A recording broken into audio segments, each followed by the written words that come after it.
My morning routine is pretty simple. I wake up, I immediately make a latte, and then I read for like an hour. There is a direct correlation between the amount of time I'm on the internet and my mental health. So the less I'm on the internet, the better my mental health is. So I go out of my way first hour of the day, last hour of the day to not be on the internet. Welcome to the Tech and Tea podcast. I'm your host, Scott Vlax. We're here today with Alex Finn and Penny2X.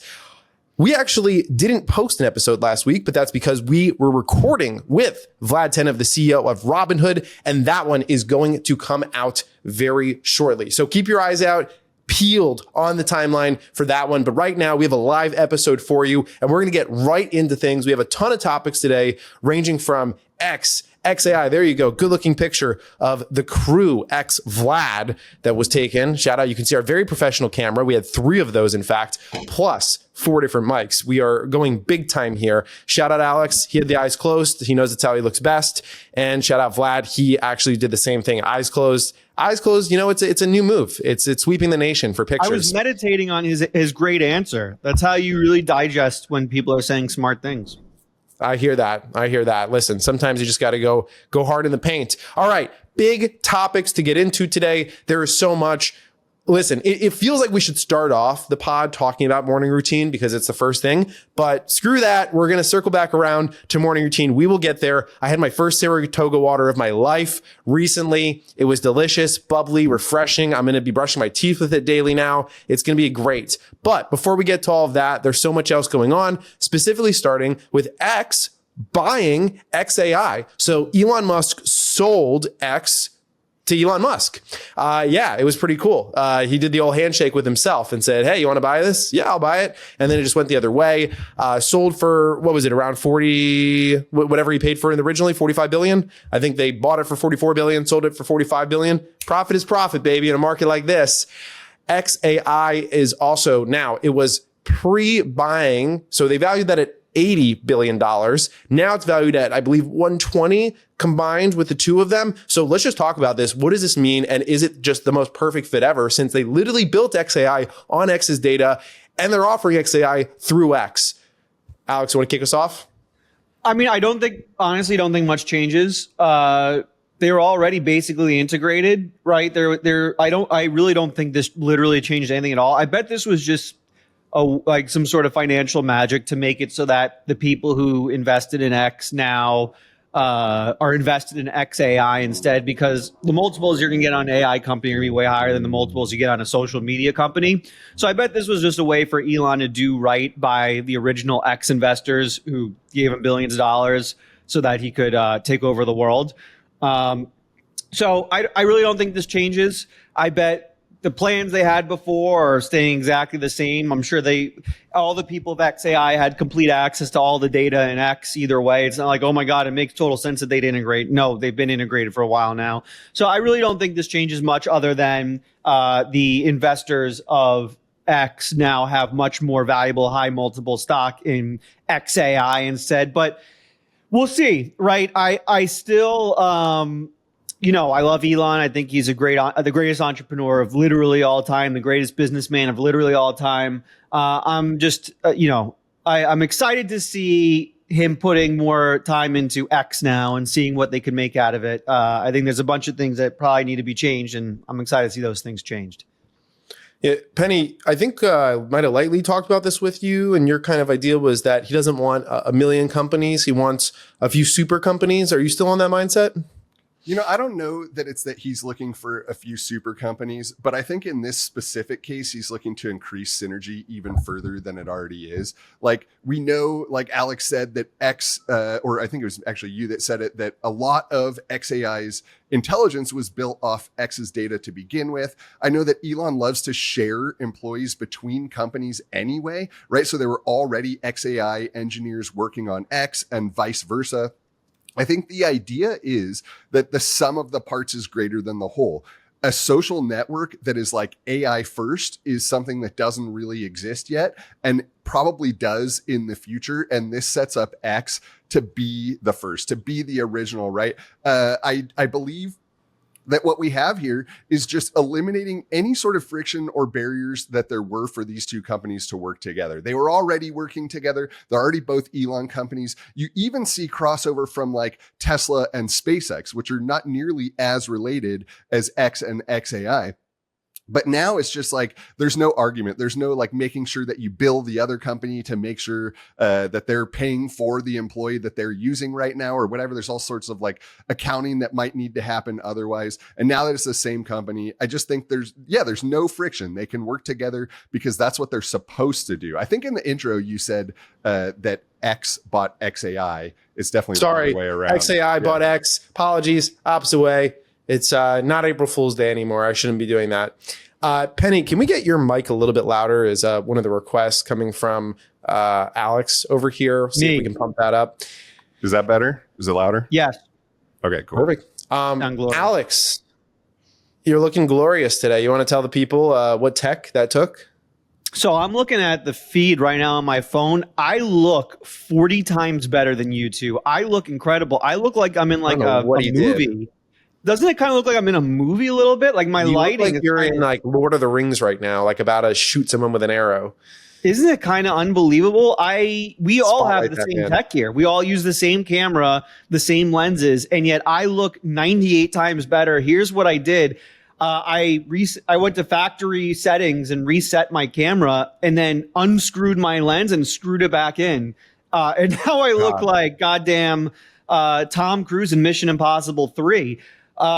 Lighting wise, I'm sitting in front of a window, so I got natural light coming on me. I have a regular, just a side light that you told me to get, Gav, coming over here.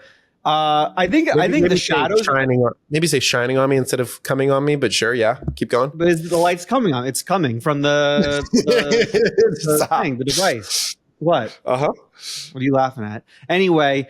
And then I think there's kind of from a shadows perspective, maybe I just have the light coming from like the perfect angle because I got like good shadows going on here, good shadows in the back. I don't know. I just nailed it. I look incredible. I'm looking at the thing. I look incredible. This is like steal his look, that type of thing right now. That's what I need to get going.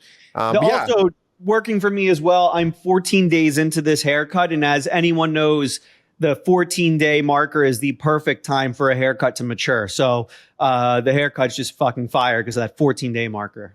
I'm probably pretty close to that as well. I actually went and got a haircut one day before the Robinhood event. Shout out a little place out in San Fran. Not exactly a mom and pop shop, but yeah, I'll take it. Okay, those were quick thoughts there on, what'd you say? Sports clips. I wish it was a Sports Clips. I'm actually a big Sports Clips fan. Unfortunately, there was none nearby the hotel. Went to Supercuts. There you go. But the lady was very nice. She was very nice. Not gonna lie. See, the way that you just don't fuck it up is you come with like 8 pictures of exactly the haircut that you want them to give you, and you make sure they look very closely at the pictures in advance. So that's just what I do. I bring it literally from like my haircut before that. I go, here's exactly what I want. Can you do this or not? And if they say yes, then, money back guarantee if they don't. Dude showing up with a fucking portfolio to Supercuts. Okay, dude. Yeah, I show up and then I accidentally swiped a little too far and showed her my stock tips. Should have charged her for that. Subscribe. No, actually, just tune into the spaces. All right, so that was pretty interesting there. X getting sold to XAI. A lot of, Elon stuff going on the timeline and all the things across the board there. So keep your eyes on it. Now, one thing which got pointed out to me was the AI bots basically straining Wikipedia. Do you guys have some insights on this? You're on mute, Penny. Were they just like crawling the pages? Penny, did you see this? I did see it. Wikipedia is basically a prime real estate to get data to train these networks, right? Like if you don't own a social media, if you don't own X as XAI, you got to get your data from somewhere. Like I believe OpenAI gets a lot of their data from Reddit. Well, Wikimedia Foundation, that's like an obvious place to go, right? It's a free source of so much different types of information. You can get all sorts of things. Well, everyone and their mother is trying to train an AI now. So everyone has these scrapers. They're going out to the internet. They are, ingesting this data, and it's costing Wikimedia a fortune. They may go bankrupt, and it's because of these AI bots, right? It's costing them so much more. I think they operate off donations, and they're just not getting enough donations to cover all of the bandwidth costs for these AI bots. I thought that was kind of interesting. Yeah, that is interesting. I feel like they've been asking for donations on the Wikipedia page for my entire life. Have you guys ever donated? No. Never in a trillion years would I donate to that website. They were like, please don't buy coffee today. Give us your money instead. Shout out Wikipedia, though, to be honest. I've read a whole lot of Wikipedia. What do you guys think is the most read genre that you have read personally on Wikipedia? What do you mean by genre? On Genre, Wikipedia? like for me, like it's probably sports. Like I had a phase where I just read like a million players and sports teams. I just read all their Wikipedias, their stats, like all that type stuff. Yeah, you're way dorkier than me. I haven't done anything like that on Wikipedia. I occasionally I feel like that. Let's imagine that I'm going to go travel and I want to know what the population of the city is that I'm going to go to. That's like what I use Wikipedia for. It's like very sparingly. Interesting. Never thought to use it for that. Alex? I think the only reason I've ever used Wikipedia is to like read about the background of people, like how they grew up. Because usually they have like a background section. But other than that, I'm not a big fan of Wikipedia. I hate the begging. The begging drives me nuts. It turns me off, the begging. So I don't like it for that. There's clearly bias. I don't like the bias. You can't say, oh, we're an unbiased source and you be biased. That's kind of gross to me. In the age of LLMs, I can't think of a single reason to use Wikipedia. Yeah, the background stories are always quite interesting. Don't go and read Mark Wahlberg's. Might ruin him for you as a person. There's a very large section on hate crimes that I did not know about until I went and was just reading through his background.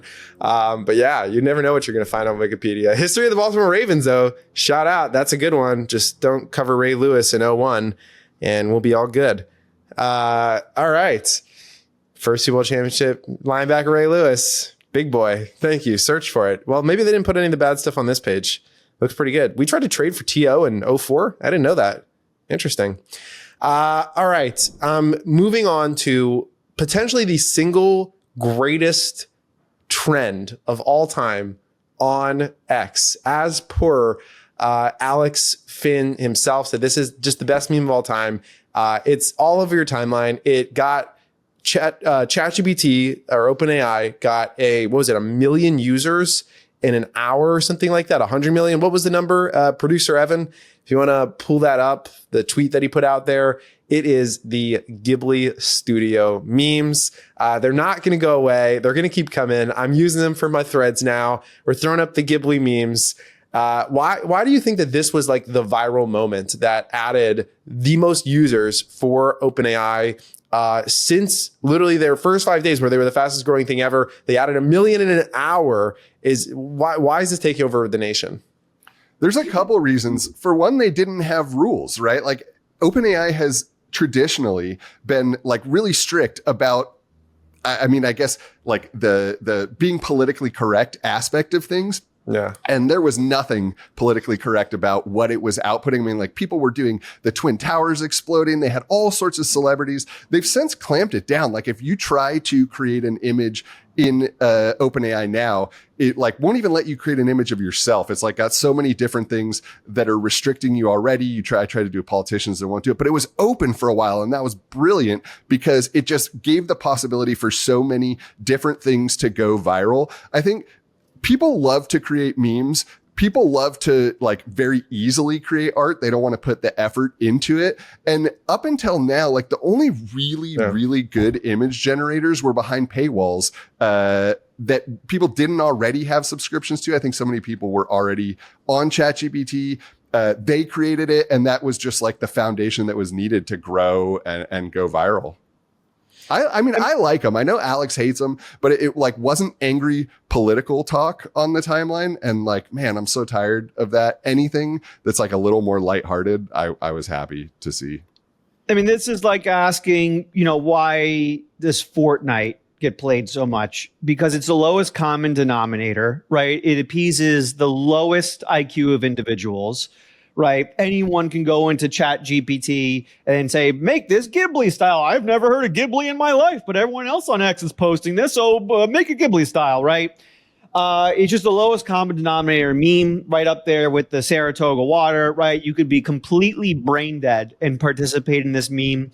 I have kind of a ratio of how I determine the quality of a meme, right? There is kind of like what percent of it is people doing it just to get likes, and what percent of it is people doing it because it's like intellectually stimulating. And the more the percent is for the intellectually stimulating part, the better the meme is, in my opinion, right? And for the Ghibli meme and for the bananas and Saratoga water meme, it was the largest percent of people doing it just for likes that I've ever seen. It was 99% of people doing it, not because they found the meme intellectually stimulating, but because, other people are doing it and getting likes, and I really want likes. I want the dopamine hit that comes from likes. My entire existence is dependent on the likes I get on social media. So I'm going to take a picture with banana peels and Saratoga water. Penny. And I'm going to Ghibli. Look, I even look better in the fucking Ghibli. the Ghibli didn't realize Penny has hair on his head. That's kind of insulting. I don't know what that's about. And I got a mustache too. Dang. That looks absolutely nothing like you, Penny. That looks like the homeless guy outside my apartment building every other day. That is the most insulting. I mean, to be honest, I look kind of homeless today. What happened to my beard?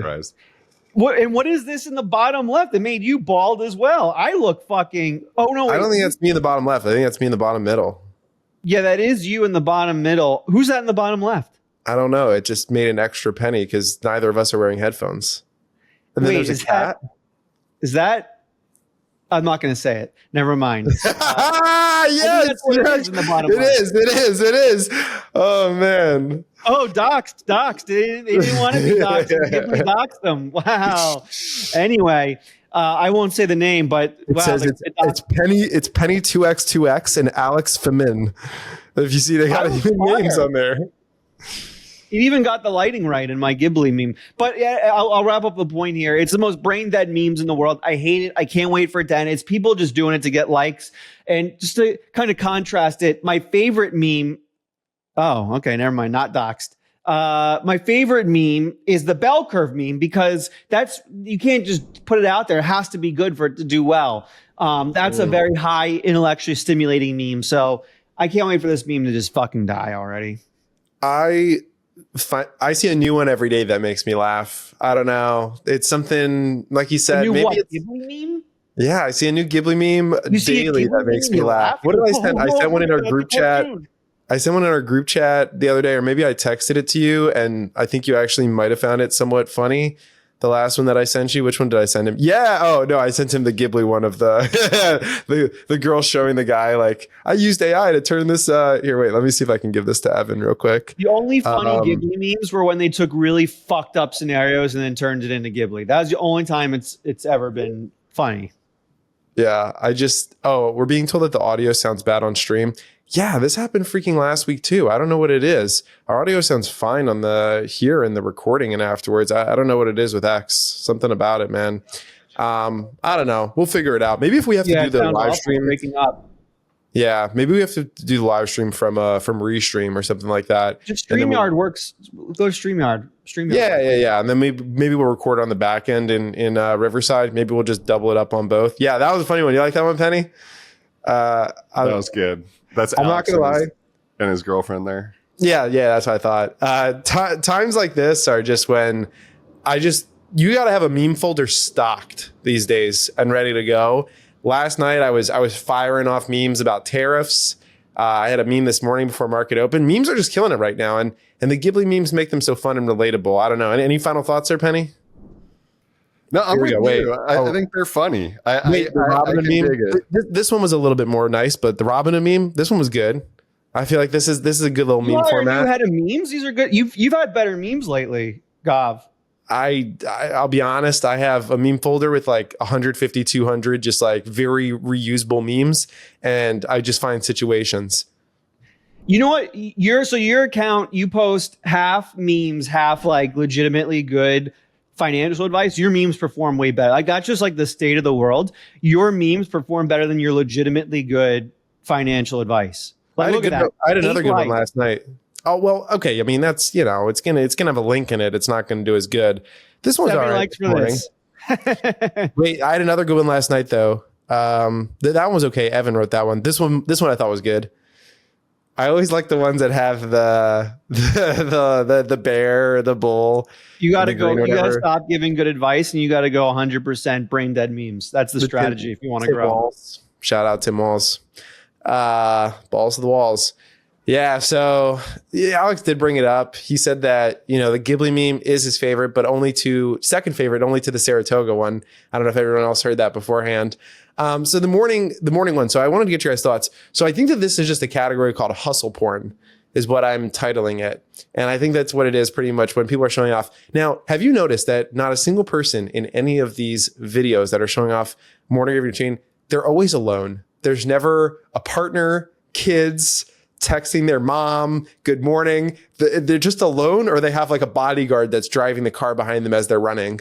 Have you guys noticed that? I like what Sometimes you they got titled women it. in yoga pants cutting up their bananas. I've seen that slipped in a bunch. What is the implication here? Is the implication that everyone who hustles hard is a loner? Is that the implication? Unless I guess you're Mr. Beast and you're doing it together. But by the way, did you see he had the Beast weights, custom Beast weights? Kind of sick. No one will jump on a trend faster than Mr. Beast, huh? Oh man. And then he showed his evening routine. So let's talk real quick. So Alex, you're actually a very routine-based person a little bit, I would say. You talked to me about your nighttime. What's your morning routine? My morning routine is pretty simple. I wake up, I immediately make a latte, and then I read for like an hour. There is a direct correlation between the amount of time I'm on the internet and my mental health. So the less I'm on the internet, the better my mental health is. So I go out of my way first hour of the day, last hour of the day to not be on the internet. Although I've changed my nighttime routine a little bit lately. Now I actually code for the last hour of the day because I started a side project, which I'm actually incredibly excited about. And so I ensure that I at least get a little bit of code done in the side project every night. But every morning, wake up, always a good place to start, waking up, and then read. I just read for like an hour. Do not look at my phone. Do not look at my computer. And then my brain, it feels very refreshed. There's a lot of people, you got to, right, I get into deep work right away. I don't know. I feel like I start off on like a bad foot if I'm like looking at the internet first hour of the day. So that's my morning routine. Do you use anything special for the latte? Is this just ordinary latte? We got we got a Breville a couple months ago, which is like the espresso machine. It's fucking fantastic. It's amazing. It makes like the highest quality lattes I've ever tasted. So it's also nice for those who like use Keurigs and stuff. I used to use Keurigs and Nespresso. It's nice kind of doing the things and the twists and the pulls and like it feels like you're crafting something like first thing in the morning, and you feel more connected with it, and it's kind of a vibe. I'd recommend anyone doing Keurig and Nespresso, get the machines where you go, because then you just feel like you built something to start the day. That feels very nice. Don't you build enough stuff already? I don't need to build my own coffee, Alex. My morning routine is wake up and do everything unhealthy. I look directly at my phone. Now, it definitely depends on the day. Like it's funny you mentioned they're all alone. My mornings are so determined by whether or not I have my kids around and what I need to do. On the days when I'm taking to school, it's like wake up first thing in the morning, 5 seconds before I need to leave, and just sort of like pry my eyes open and drive them to school. That's my morning routine. Nice. What do you do, guys? Yeah. The master disaster, the guy who owns Wolf Finance and Wolf's Studios and Web3 Wolf. What do you do in the morning? How'd you get to this point? That's question. The machine right there. Fire $500 Amazon. Pick it up. Great question. So it does definitely differ a little bit each morning, but there's some core components. Unfortunately, similar to Penny, I would say more often than not, I am pretty quickly going to the phone, and I probably spend about 5 to 10 minutes just swiping away notifications and going through the ones that are important, making sure that like my team, there's no emergencies that are happening, making sure that, if any meetings have been moved or anyone messaged me or something like that, I can move those things out of the way. So honestly, I get on and I'm just swiping. I probably wake up with like 100 notifications every morning. just like stuff from like the stock market, emails, team messages. I'm in like probably 50 to 100 group chats just for work stuff. And so there's constantly, notifications coming from those on a daily basis. And so I do try to sort through that. I will say, with a little bit of willpower, oftentimes I do pray before I get to the phone. If I'm doing anything before getting on my phone, it is just basically the prayer. That's usually what's happening. So I strap on if anyone. What do you pray for? Yeah. So if anyone's familiar with Jewish prayer, so you're technically supposed to pray 3 times a day. There's something in the morning called Shacharis, one in the middle of the day called Mincha, and one at the end of the day called Mariv. And so I do Shacharis, which is kind of like my beginning thing. And so it's pretty standardized prayer. I mean, there's something called a Siddur, which is like your prayer book. And then there's just like blessings that you start the day with. Thank God for this. Thank God for breathing. Thank God for this. You're basically just thanking God for like 5 to 10 minutes that you're alive and healthy and world's going. And then the last prayer is like asking for stuff for yourself. And so usually that one just rotates around like what's happening on the day, what I need, what's going on.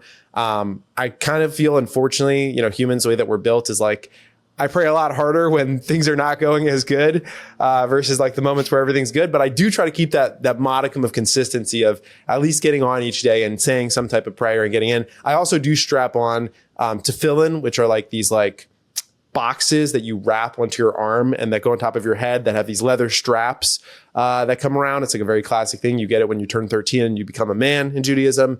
And then I also put on like a prayer shawl, which is called a talis, which is just basically, you can think about it like a shawl. So I do put all that on. I pray. I would say a long prayer for me is like 10 minutes. Short's like 4 minutes. And then I kind of move on to the next thing. Also, I will say, as I am putting on the stuff to pray, I do listen to my fantasy football podcast. Usually that's like probably the first thing I do in the morning is I turn on like fantasy football or NFL draft or something podcast. It's like the first thing that goes in. That's Alex's reading is me listening to my podcast.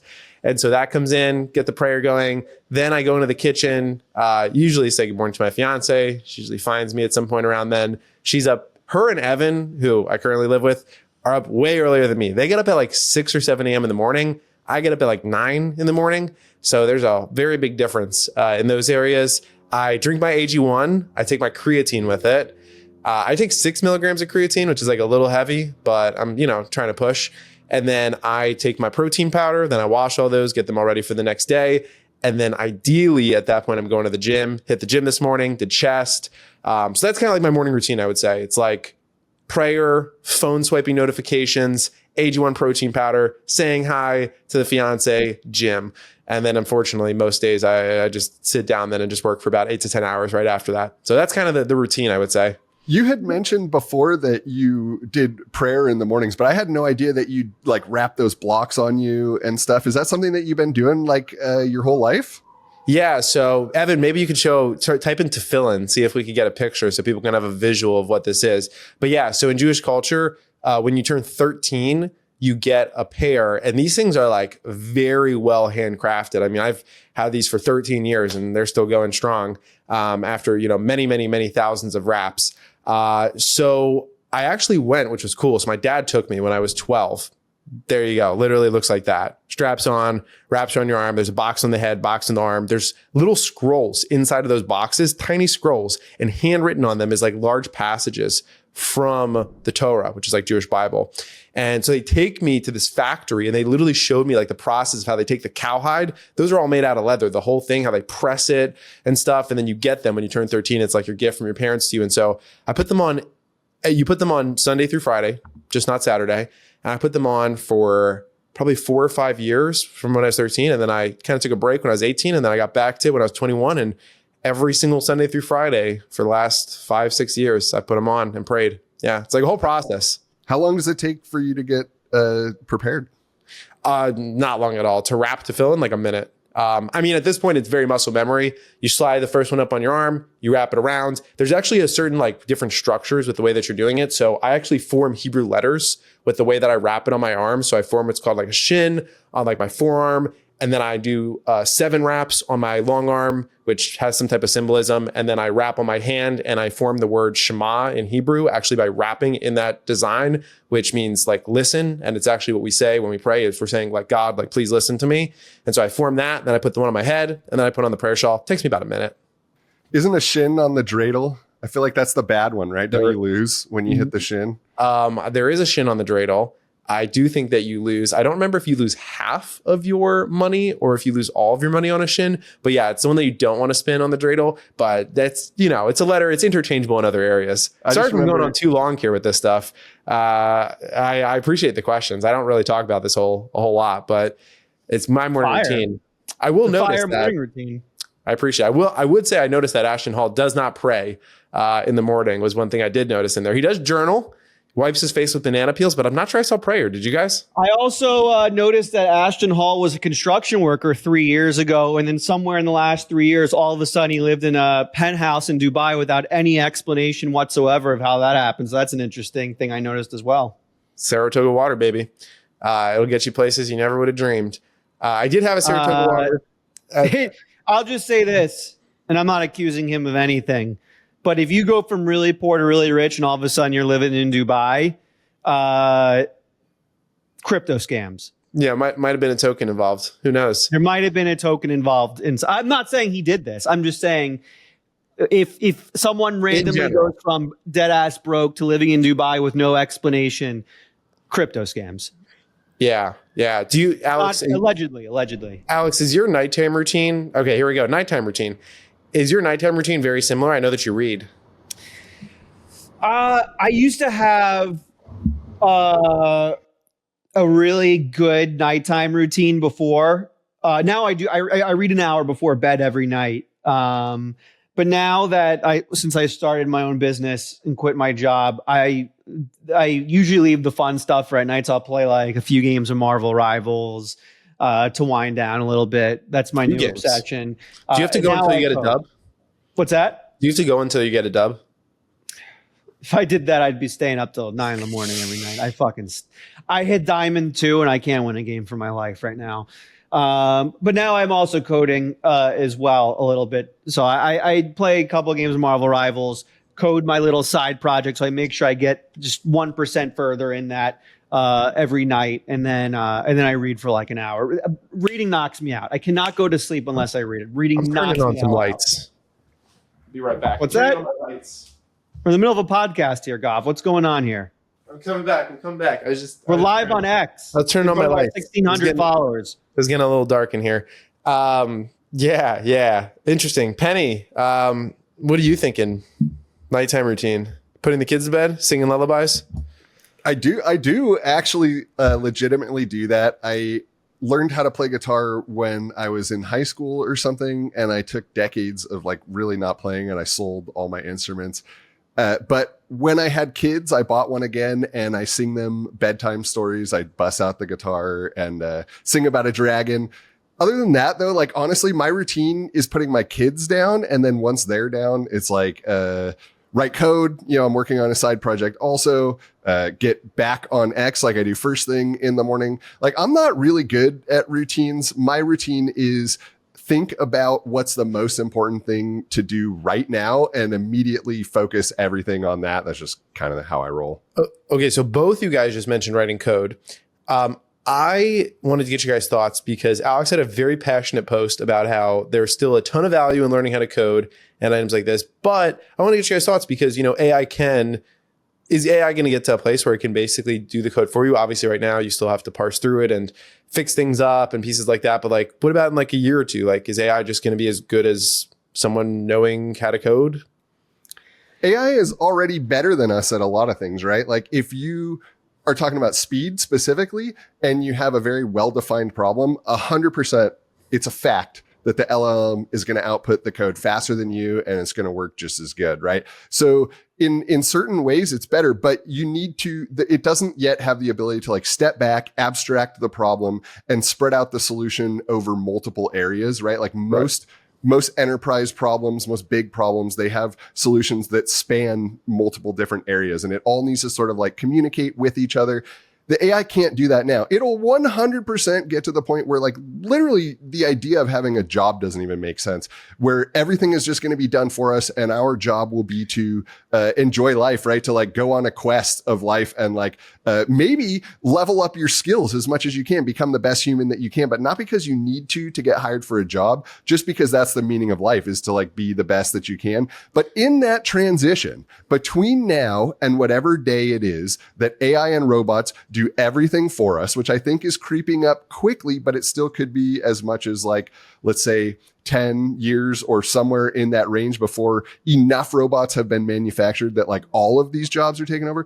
As we're transitioning, there's going to be a ton of value. The people who are able to connect all of those dots and let the AI do like the small pieces, but put them all together to add that context, they're going to be more valuable and more leveraged than ever. And it's also easier to learn than ever. So if you have the type of mind that can do programming, I think you're going to have as big of an opportunity as anyone has ever had as a human to like really, as one person, make a huge impact. You can do things with one person now that used to take entire teams. And I think that leverage is just going to continue until we're not needed anymore. And it's like one person, the AI just sort of does it all. But I agree. I think over the next 5-10 years, whatever it is probably going to be one of the more lucrative times to write code.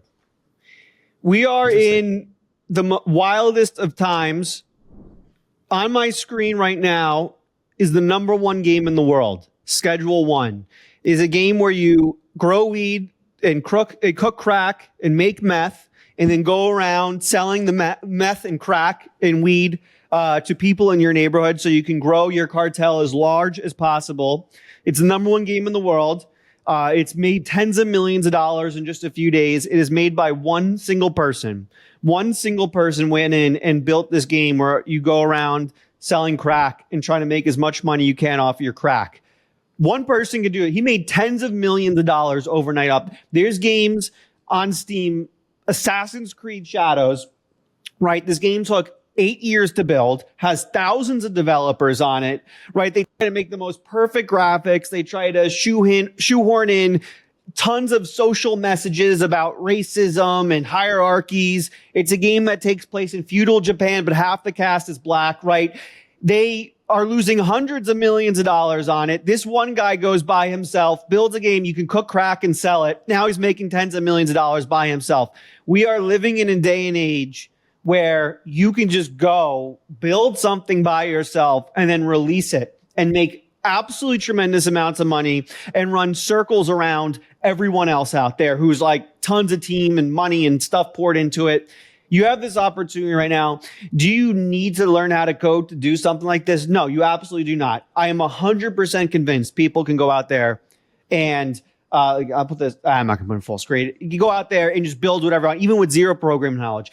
But I still think programming is not dead and will always be relevant, because the more you understand how things work, the faster you'll move, right? I think you'll move a little bit slower if you don't know how to program.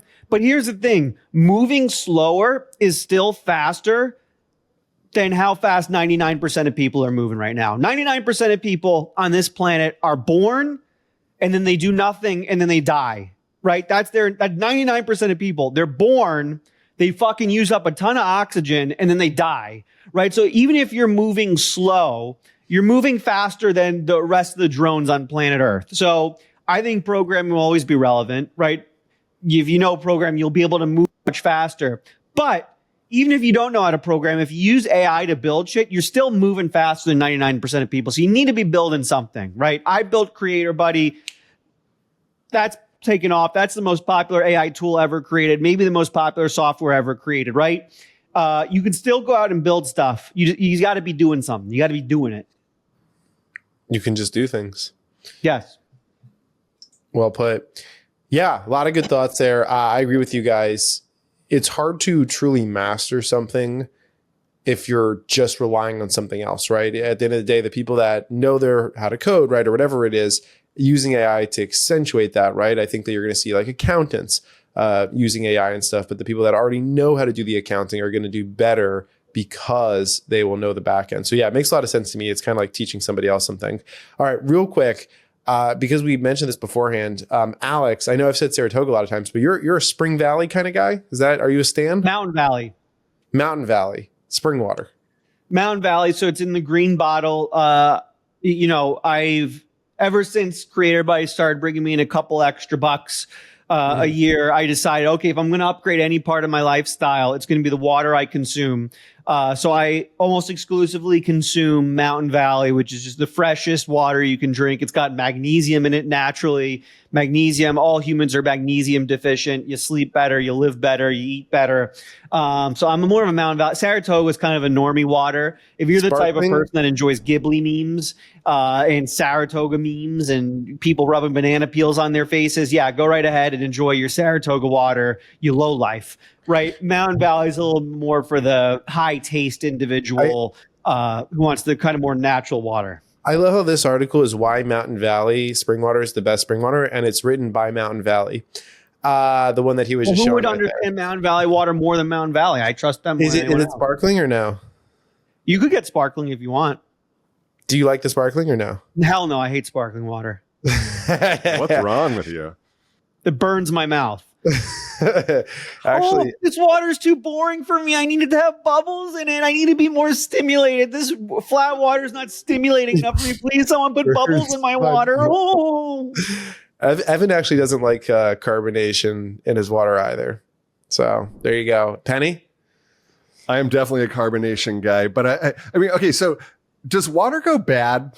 It's fresh water. Carbonated. The question, does water go bad? Is that what you just asked? Yeah, and that's exactly what I asked. You said it's the freshest, the freshest water. Your or water's like gone bad. Make sure, Penny, you gotta get fresher water. Your water's expired. Dump it out. Just dump out the water. I was making fun of you by asking that. Like dinosaurs 18 billion years ago, Penny. Yeah, you said it was the freshest water you could get. This whatever mountain spring water or whatever it is. No, I buy the cheapest. I buy the cheapest. Straight from the river to your fucking pie hole. So that it doesn't go bad while it's on its way. I mean, I don't know. Just because something's fresher doesn't mean honey doesn't expire. Honey is the only food in the world that doesn't expire, but you can still have fresh honey straight from the hive. Is that better, though? I don't think that there's any changes whatsoever to the water molecule the longer that you wait from the time that it lands in the spring then it has to the time that you drink it. Contaminated with others bullshit. So filter it. I mean, I don't know. I buy cans of sparkling water, the cheapest ones that I can get. When they go on sale, I stock. What brand?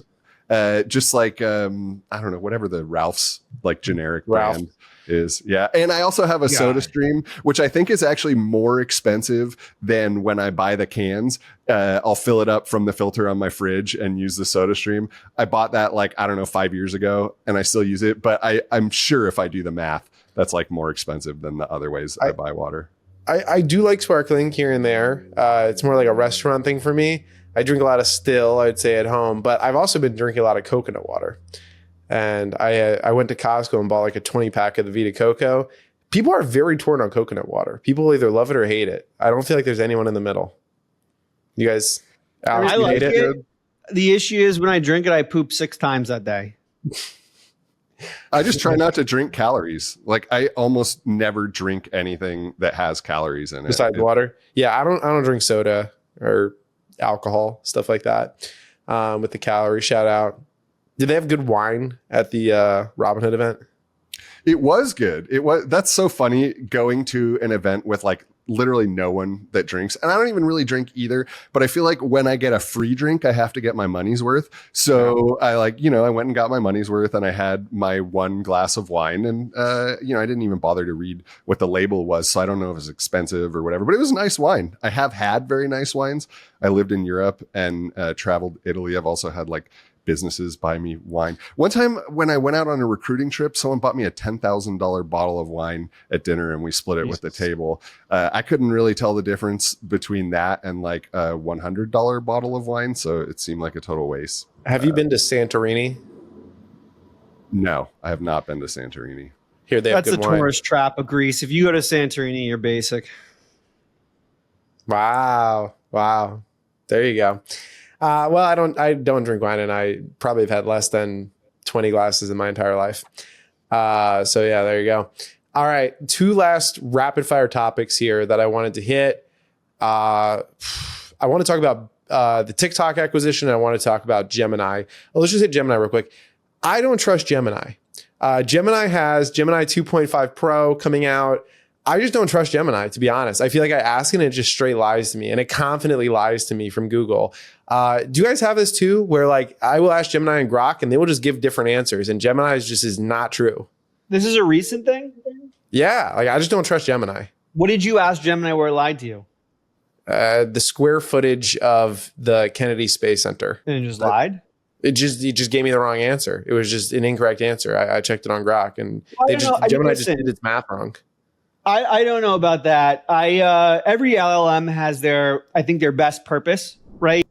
And for me, Claude is kind of the best vibes.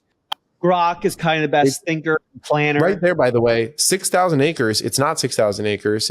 I don't know if they're pulling their info wrong or something like that. It is way larger than 6,000 acres. Sorry, Gemini 2.5? What is the difference between Gemini and Gemini 2.5 Pro? 2.5 Pro is their like state-of-the-art model. Okay. Do you use it? Yeah. Okay. Sorry, I cut you off. What were you saying? Well, first, so every LLM has kind of their strength, right? Claude is, for me, kind of vibes. Like when I talk to it, like it feels the most human. So that's the one I go to when I want to be conversational. Grok, I think, is like kind of the best planner and high level thinker. So if I have to put like a plan together, I go to Grok. Gemini 2.5 Pro, for me, I think is now state of the art when it comes to coding. I think it's unbelievable when it comes to coding. I did a test. I put out a YouTube video about this. I said, build me a Minecraft clone. And I gave it to Claude. I gave it to Grok. I gave it to ChatGPT. I gave it to Gemini 2.5 Pro. No model came out with anything even playable on the first prompt. Gemini 2.5 Pro gave me like a Minecraft game. Like I had different blocks and I could put it down and it's an entire world and I could walk around one prompt. So I think from a raw coding perspective, Gemini 2.5 Pro is the best. If I were to ask what's the square foot, I'd probably go to Grok. You know, that's a question any LLM should be able to answer. So I'd go to Grok just because it's the fastest on my phone to go to because I'm always in X. But like, I think if I were to code, I go to Gemini 2.5 Pro. The issue is it seems it's not as well integrated into Cursor and Windsurf just yet. I still get better output with Claude in Cursor and Windsurf. But if you're like trying to get code straight from the LLM on the website, I think Gemini 2.5 Pro is absolutely unbelievable. What version of Claude are you using, by the way? Are you on 3.7, 3.7 thinking, or are you using 3.5 when you're in Cursor? I use 3.7. I do believe 3.5 is easier to use than 3.7. I think if you just kind of give your normal prompting techniques, 3.5 gives you better output. But if you learn how to control the issue with 3.7 is it just does too much. It just does too much. It goes off and it does too much, which is very frustrating at times. So if you learn how to talk to it very specifically, I think you get better results with 3.7 than 3.5, but you just have to put in a little bit more work for it. But yeah, I mean, that's an issue right now. 3.5 was revolutionary because you could just say whatever. You could talk to like a human being and it just knows what to do and it goes to do it. 3.7 just does a little too much. So if you learn how to communicate with it, I think you do get better results. I switch back and forth. I use 3.7 for like trying to one-shot big prompts. And if I'm trying to like be surgical and make changes, then I switch back to 3.5. Because you're right, it runs away. It does too much. It's like I try to like change one small thing and it changes my whole code base. I'm like, what are you doing? Get out of here. The most frustrating thing it does is like if you just ask it a question, it then goes and just changes. Like I'll ask a question like I want to build this feature. What would be the best way to do it? And like what I want is just like a plan. Give me a plan. Give me an answer. It's like, oh, here's the best way to do it. And then it goes and builds 20 different features. Like I didn't even so I have to end every prompt with don't do anything. Just answer the question every time I prompt it, which is kind of annoying. All right, last topic here, TikTok acquisition. So now everybody's trying to buy TikTok. It seems Amazon, Bezos trying to buy TikTok, Mr. Beast trying to buy TikTok. Freaking the founder or CEO of OnlyFans is put in a bid to buy TikTok. Do you guys have any thoughts on this? What's the latest on Polymarket about that? Like who's going to win? I don't know. I think all the billionaires want a social network, right? I I think guess. Oracle's at the top of Polymarket at the moment. I think this is a whole lot to do about nothing.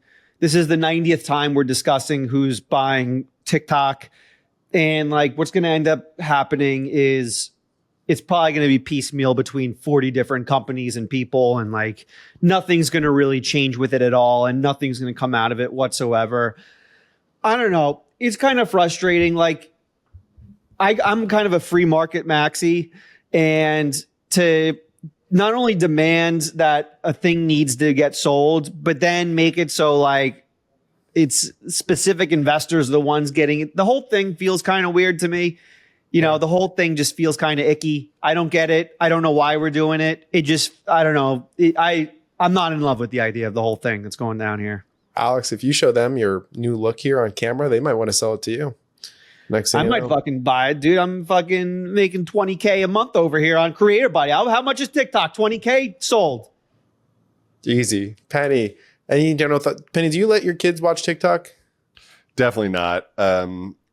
Although I'll admit they're on YouTube and they end up watching YouTube Shorts, which like, is that really a whole lot different than TikTok? Probably not. They don't post, which I feel like TikTok is, you know, like social network sort of also. I don't know if I want to get them involved with that. But I think short form in general is like so super toxic. I think it rots our brain. And I really wish that I could like wave a magic wand and humanity would be more interested in long form and like less addicted to this like dopamine hit short form stuff. But I think it's like built into us. And right now that's the best way for these networks to grow and make money, and specifically to get people to just like stick and stare at their screen and not leave forever. So I'm constantly fighting my kids about that. It's like, get off of your screen and like go do something that requires a little bit more effort and time. Like even if you're just playing a video game, like, that's another piece of news. The Switch 2 is going to come out kind of soon. Like even if they just want to like play Minecraft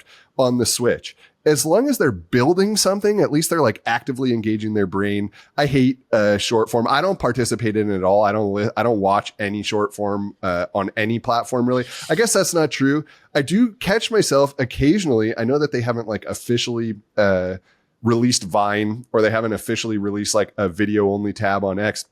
But when you play a video, right, and it finishes, it just like goes to the next one, right? And I do find myself caught in that loop occasionally where I watch like 5-10 short form videos on X because they're getting good at feeding me that next one that's got a good hook that like I like, in the first 3 seconds is enough where I watch the next 20 seconds. So I hate it. I wish that it would just die. I wish that we would like make a nuclear agreement, you know, like, hey, we're just not going to make any more nukes. We're not going to do like short form optimized stuff because it's killing our kids' brains. It's killing all of our brains. As we have like less to do when things get automated, it'll probably have an even bigger impact, right? Like you're not going to have an incentive to get up and go do something because you're just going to like doom scroll. So I wish it would die. It's not going to die. Someone's going to buy it. I guess I don't really care who does. I actually just wish that no one bought it and X release Vine and that like replaces it for the US users, and like hopefully they can guide it down a path that's like better for your mental health. I don't think that's going to happen. Penny wants it all shut down. Take it away. This was a really fun one. If you guys are not subscribed yet to us on YouTube, Tech and Tea, we're coming along pretty nicely. Make sure that you go and subscribe right now. Comment below the video any questions that you have for us as well. A little mailbag action. Would love to take some questions, some topics, give you our thoughts on them. We're kind of just covering a ton of different conscious stream of thought here. We hit on everything from X being sold to XAI. We didn't really hit on tariffs. We did that in our X Spaces Crew show. Bezos buying TikTok. Make sure that you click that button, subscribed. AI bots, straining Wikimedia, ChatGPT, Ghibli, everything is Ghibli, Gemini, Saratoga water, morning routines, prayer routines, all different types of stuff. Happy to take some questions from the audience. Alex, any quick final thoughts on this one? Quick final thoughts. I don't know. Use AI, code shit. It seems there's new AI agents coming out every day. I was just looking at. I subscribe to them all. I subscribe any AI agent that comes out. I immediately just buy it and start playing around with it. There's a new one called Convergence.ai, which I'm playing around with, which seems pretty cool. Manus is unbelievable. If you haven't played Manus, they just opened up Manus so anyone can use it. The AI agents are next level stuff. Where's my limitless thing? It's supposed to be here sooner than later. Ooh, I got. So let's just say when I'm cooking as a side project, which I think it's going to become the biggest AI app ever made, inspired a little bit by what Limitless is doing. Yeah, I want my thing. Give it to me. Penny, what else do you got for us today? Man, I just keep cranking away at the game I'm building. It's now playable on the phone, but there's no like real purpose behind it. I've been working on the engine and making everything playable. Now I need to make it a game, right? So I'm working on creating a purpose and having some fun things to do once you log in. I'll be sharing that with my subscribers first, hopefully in the next few days or week. But I said that a few days or a week ago, and I have kids, so I get busy. But anyway, yeah, that's what I'm working on all the time. I hope people check it out and support me there. And other than that, man, I'm excited for the Vlad interview. People better subscribe so they don't miss that. That was great. And let's get cooking on our next guest. Yeah, subscribe. As soon as I can figure out how to transfer 500 gigabytes of data to Europe, we should have it relatively soon after that. So yeah, if anybody, yeah, to be honest, it's a good idea. I probably should have done that already. All right. AI is going to solve all of our issues. AI. It is the answer to the world's greatest problem, specifically my ineptitude with uploads. That's going to do it for this one. Thank you so much, everyone, for tuning in. We had a great time, as always. Thank you to producer Evan on the back end. Thank you to editors David, Carl, everybody helping out on that side of things. I think we can do more fun stuff with shout outs here at the end, but it's a work in progress. Appreciate everyone that rolled in from the space with us. Shout out God, the GOD, the big one. Had about 6K live viewers. Love to see it. And we'll see you all on the next one. Take care. Farewell.